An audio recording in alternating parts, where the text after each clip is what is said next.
sustainable efficiency tracking. So we've got three presenters for you today. Myself, I'm Martin Hall. I'm Senior Finance Business Partner for Clinical Support Services here at SATH. I'm joined by my colleagues, Sani and Stuart. If you'd like to introduce yourselves. Thanks, Martin. Hi, everyone. I'm Sani Orgula. I'm the new Head of Financial Recovery Programme Office here at SATH. I'm also a nurse by background. Stuart? Thanks, Sani. Hi, everyone. I'm Stuart Smith. I'm one of the Senior Finance Officers here at the Trust. So 12 months ago, I moved out of a divisional role and into a central role. So very much collating a lot of this information fell to me. So I hope you all enjoy the journey that we have been on.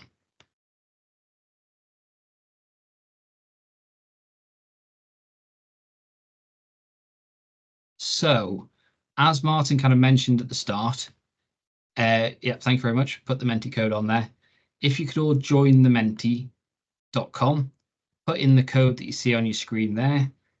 You will be guided to a number of different questions that will run in parallel to the presentation we're making, and it'll just help us kind of make sure we're keeping everything on track and covering everything everybody wants to get out of it. So I shall launch the first question, which is very simply, what are you hoping to get out of today? So I'll let Martin go through the next slide, and then we'll just check to make sure we're all in the right place. Martin. Thanks, Stuart. So the topics we've got arranged for you today are, I'll give you a little bit of background to the Trust. What was the problem we were trying to solve? Stakeholder management, really important. The bit that you probably joined for most of all, the tracker components. We'll give you an example of what our tracker does, the benefits that that's realised, and then what the future developments hold for our tracker. It might be early, Stuart, but have we got initial feedback from folk? Yeah, no, it's coming in and it's working. This is very exciting. I'm not sure whether everyone can see it, but I can certainly see all the ideas coming through, and I think everything, although it keeps on moving and changing, but yeah, everything we are gonna cover. So this is good. We're all in the right place. Great stuff. And we'll keep monitoring that during the session, and we'll try and cover off, as you can expect, as much as we possibly can do. So, overview of the Trust. So welcome to SATH. SATH is a medium-sized acute trust in the West Midlands, just bordering on the Welsh border, if you didn't know. And we're mainly based across two sites. We are multiple sites, but mainly on two. We reported a deficit of £54.6 million last year. The system is also operating at quite a hefty financial deficit.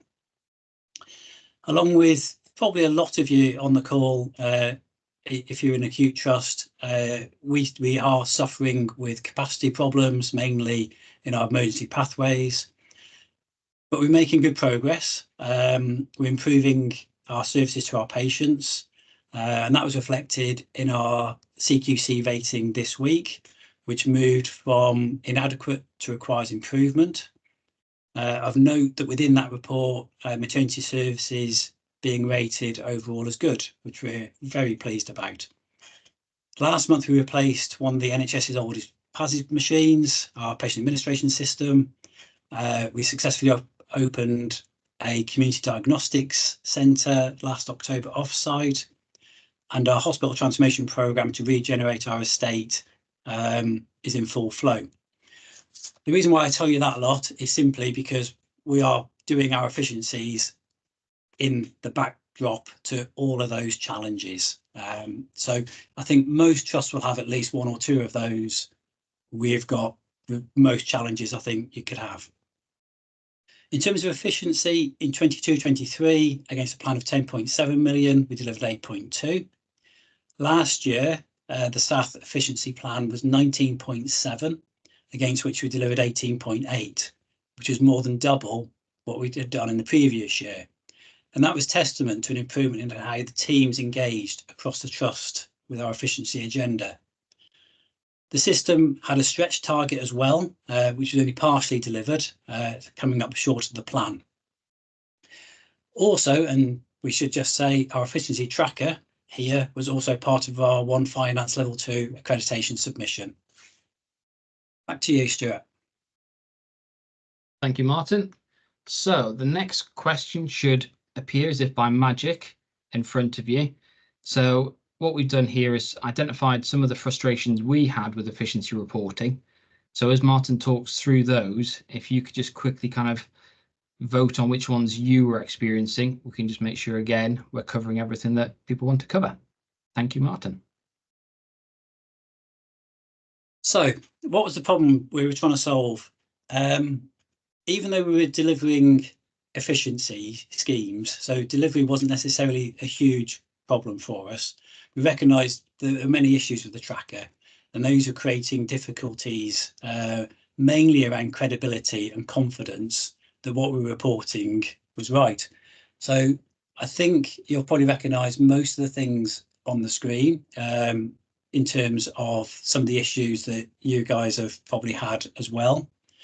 Is anything coming through on the Menti early on, Stuart? Yep. Consistency reporting, time taken to collate the information, engagement. So yep, they're all up there, the ones we were expecting to see. Grand. So it sounds as if we're all trying to solve the same sort of problem, which is, dare I say, sort of standard NHS. We'll all tackle the same problem in different ways. So that was what we were trying to solve. So if I hand over now to Sani. That's great. Thanks, Martin. So the question in hand is, what do our stakeholders require? So we have a plethora of internal stakeholders. So when we're building an efficiency process and tracker, these are the chaps we need to take into consideration. So we've got the finance managers. So the level of detail that they require will be scheme level plans, delivery in month and year to date, forecasts, recurrent and non-recurrent elements, and pay, non-paying income.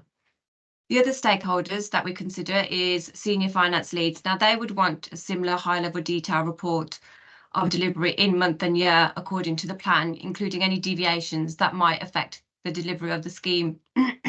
This is to offer transparency and to identify very early on if there are any issues arising in order to address them, ensuring that the scheme remains on track.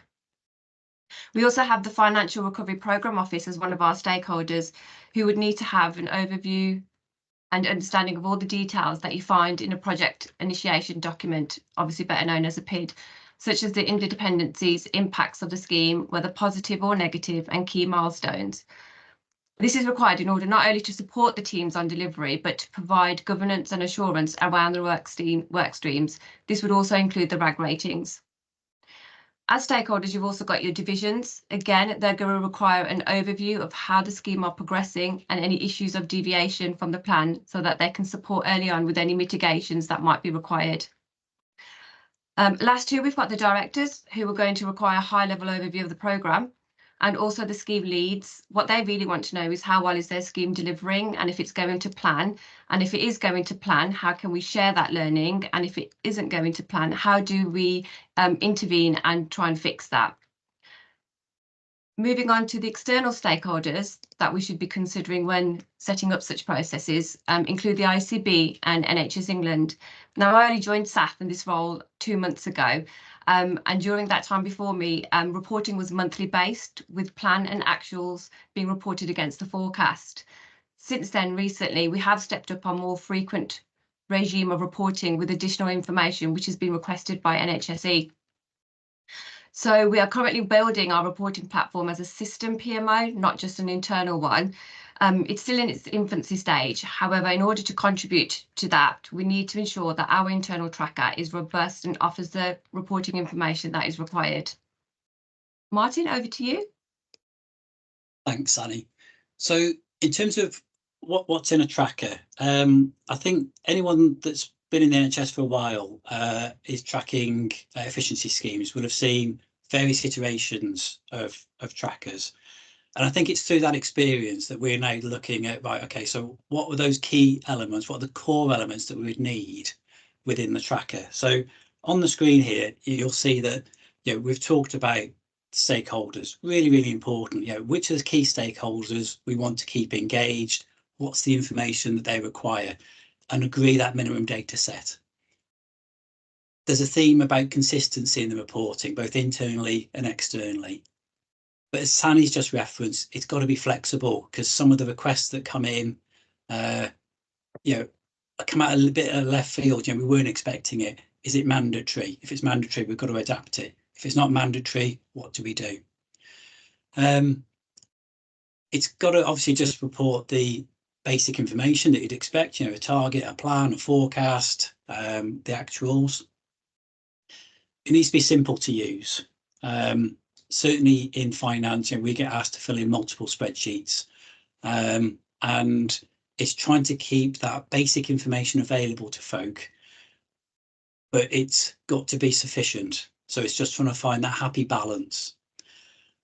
There's got to be clarity about who's updating it, which again, if you've had a financial PMO of some description, there's always a bit of, well, are they doing it? Are we doing it? And then the tracker needs to be locked down every month, and then it's frozen away so that at a point in time we can say that is what we reported at that particular time period. So we go from trying to keep what can be a very complex spreadsheet to keeping it very simple. It's also worth remembering what's not in a tracker. So as I say, just trying to keep this simple, keeping to those core requirements that I just put up on the last slide. It's a spreadsheet, and let's be honest, it's not Monday.com. It's not going to track all the actions that are required to deliver a CIP. So we don't over-engineer it. We do have the PID information, but we only take the key components of the PID information that we need off the PID. But we make sure there's a link between the two. And that's what Stuart was saying before about what are those main elements. And what we've tried to do, I say, is not be too clever with it. So as you'll see a bit later on, we do use RAG ratings. But when you're looking at the level of risk in a scheme, you can potentially try to overcomplicate and over-engineer what it is it's trying to do. So key message from us was keep it simple, keep to that minimum data set, but you've got to be flexible around it. Sanny. Thanks, Martin. So with this slide, it's a simplistic flow diagram that we just wanted to show the efficiency process. So it's a high-level view of the process to get from an initial idea of an efficiency to an approved plan to which the divisions and the trust are committed to deliver, and then consequently moved on to the tracker. So with the light blue diagram, again, we wanted to show how we set the efficiency targets to kickstart an improvement plan programme. Now, you might already have this process in place or something similar. We firstly start off by identifying high-level work streams or themes that the divisions or the trust can work from. For example, we currently have an availability in the workforce as one of our work streams at SATH. Once identified, we can add some financial targets around these themes, where the financial team do their wizardry and are able to clearly articulate targets per work stream. We then move on to defining the work stream or theme into either a cross-cutting or Pacific divisional scheme. Also with this process, we are mindful and that we do incorporate any ICB stretch that may have been introduced during that journey. Here we would have to rebalance out the trust apportionment of the overall system target. With the dark blue flow diagram, we wanted to demonstrate the process from an idea to a deliverable project on the tracker. So again, firstly, we'd start off with ideas and hopefully a pool of ideas by engaging with clinical and operational teams. We've done this through workshops and online platforms.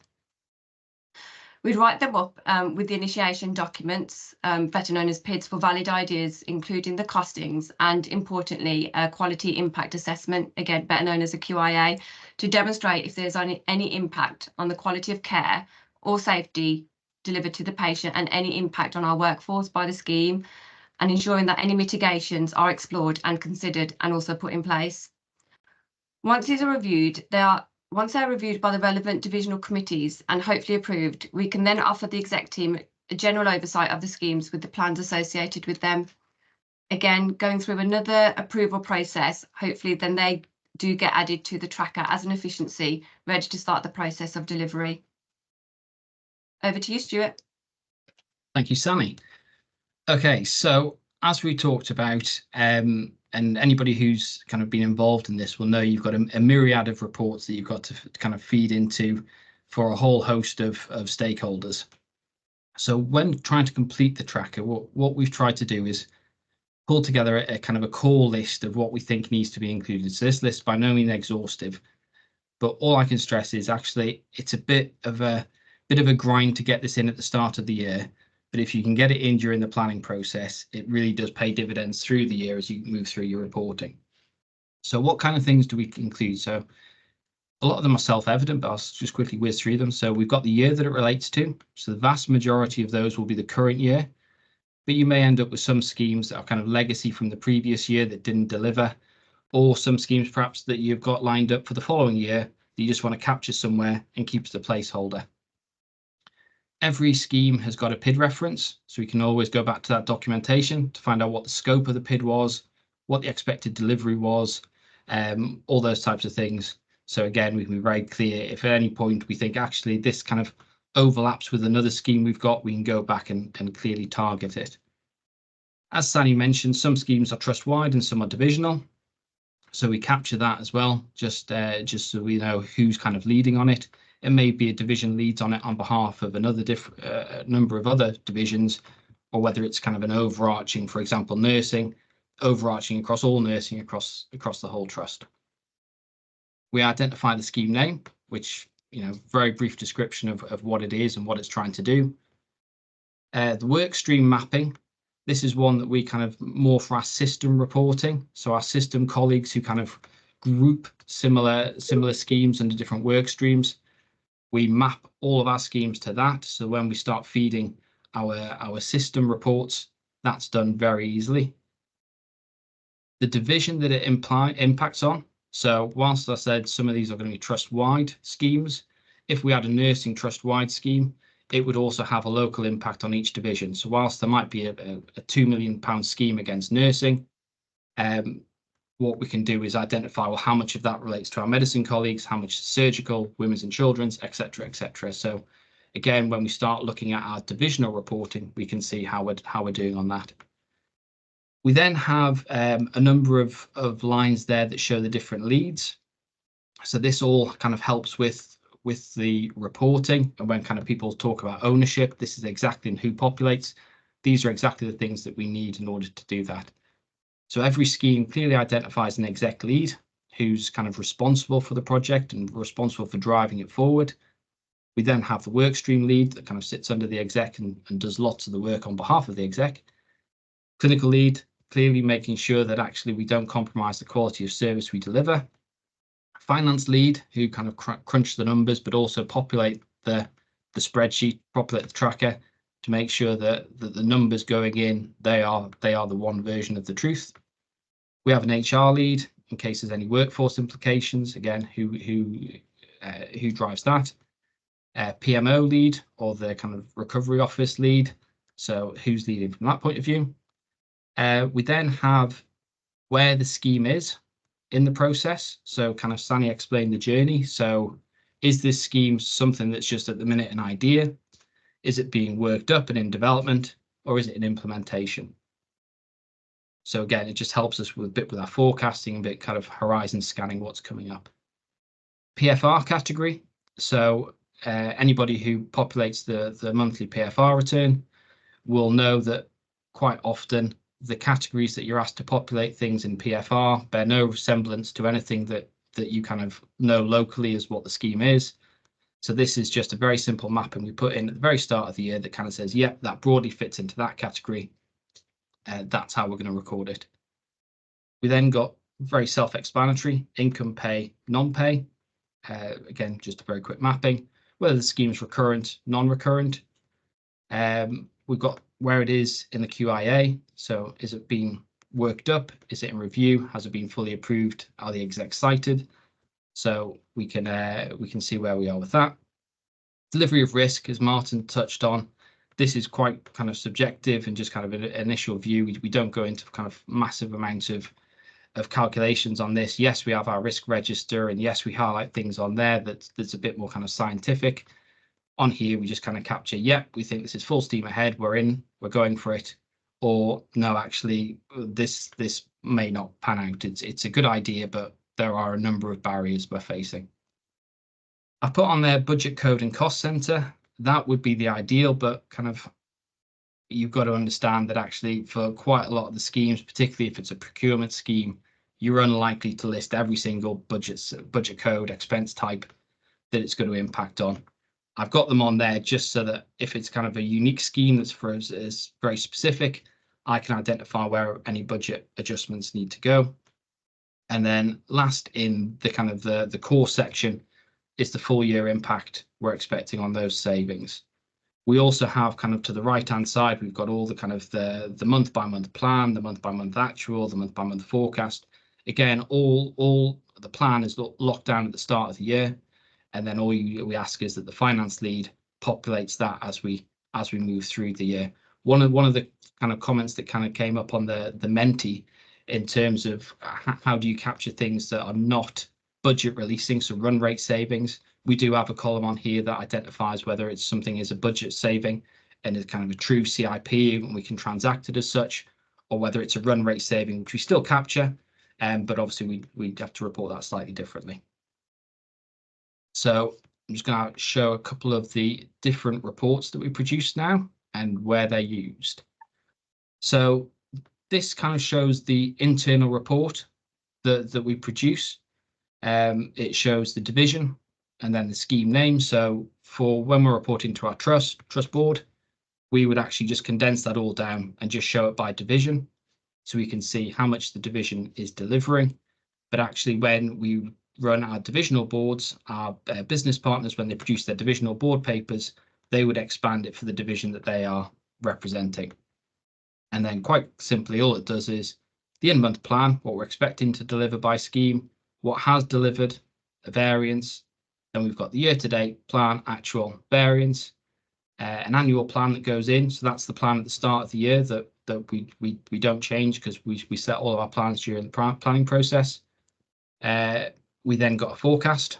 So how are we delivering on that? So that kind of takes our, in this case, that was month 7. So it'll take our month 7 year-to-date actual and then our 8 to 12 forecast. It combines the two to create an annual forecast and gives us an annual variance.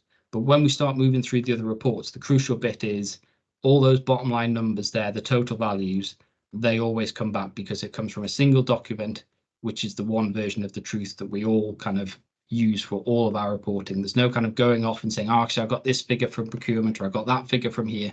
No, this is where we get it from, and we're all signed up to that. So again, I kind of mentioned earlier about the workstream mapping that our system colleagues use. So this kind of produces the report for that purpose. So again, slightly different kind of mappings to what we saw previously, which was very divisional. This is based on the work streams. But again, as I say, can't stress it enough. Those bottom line values, they always come back. And that's what the kind of the key thing out of this tracker is, which is again, what everyone putting on, consistency with the numbers and one version of the truth. And that's exactly what we have here. And then finally, the PFR population. So PFR population, if you do it, you'll be aware there's kind of 3 main sections. We split it between recurrent, non-recurrent, and then that splits income pay, non-pay. Then we have the income pay, non-pay split by scheme type, I think it's called, or whatever the terminology is. And then we have a section at the bottom, which is the kind of the RAG rating, which, as Martin touched on, is kind of quite subjective, but we populate it, it goes in there, it all comes out. And again, you can see always the same numbers always come through.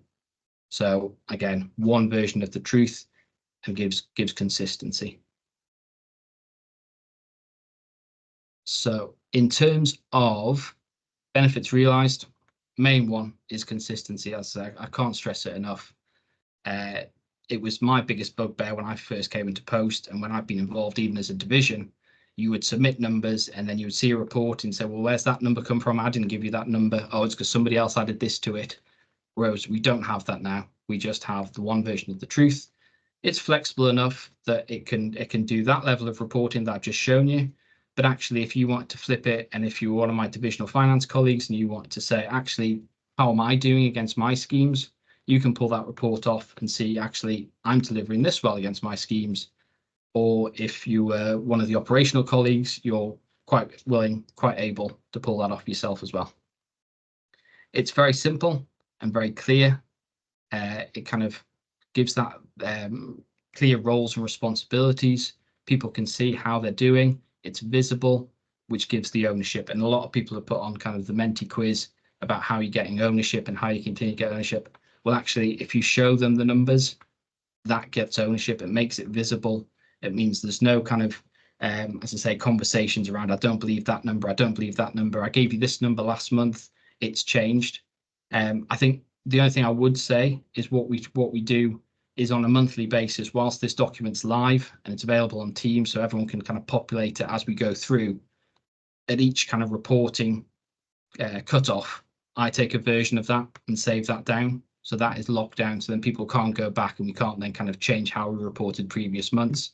It's locked down, but there's always a live version that people can use to update. And as I say, that visibility helps to create the ownership that we want. So I think that's us in terms of our slides. I will just kind of jump onto Menti. So hopefully you should start seeing some of the Menti responses in terms of how it could be improved. And I think kind of clarity on who updates, ownership. So I think we've covered most of those off. Consistent reporting format. I mean, going forward, it would be ideal if everybody, system, NHSE, all had the same reporting format and we didn't have to do things like this, but we are where we are. So we make the best of what we've got. So I think we've kind of covered off everything that's on there, unless there's any questions. Sani? There's no questions in the chat at the moment, Stuart. Aoife's answered the one regarding a copy of the slides, and they will be going out, as well as the recorded version of this. We don't have anything further in the chat. Okay, I have just done the final question on Menti, which is just, have you got everything out of the session that you want to? So feel free to answer that. But as I say, otherwise, happy to take any other questions.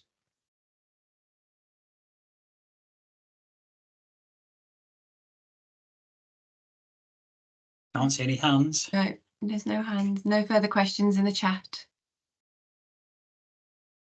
So I don't know if we can close now then, Aoife? Yeah, I'm happy to close. If anyone does have any questions, please do feel free to email me and I can forward them on to the team. But as we don't have any questions now, I'm happy to end it there. So thanks for presenting today. Yeah, Thank you Aoife, all. if I could just say is that if anyone wants to contact us individually about what we've done, then we're happy to take a one-to-one discussion if they want to contact us as well. Great, Thank thank you. Absolutely. Thanks, everyone. Thank you. Thank you. Thanks. Bye-bye, everyone. Bye. Bye. Bye. Thank you.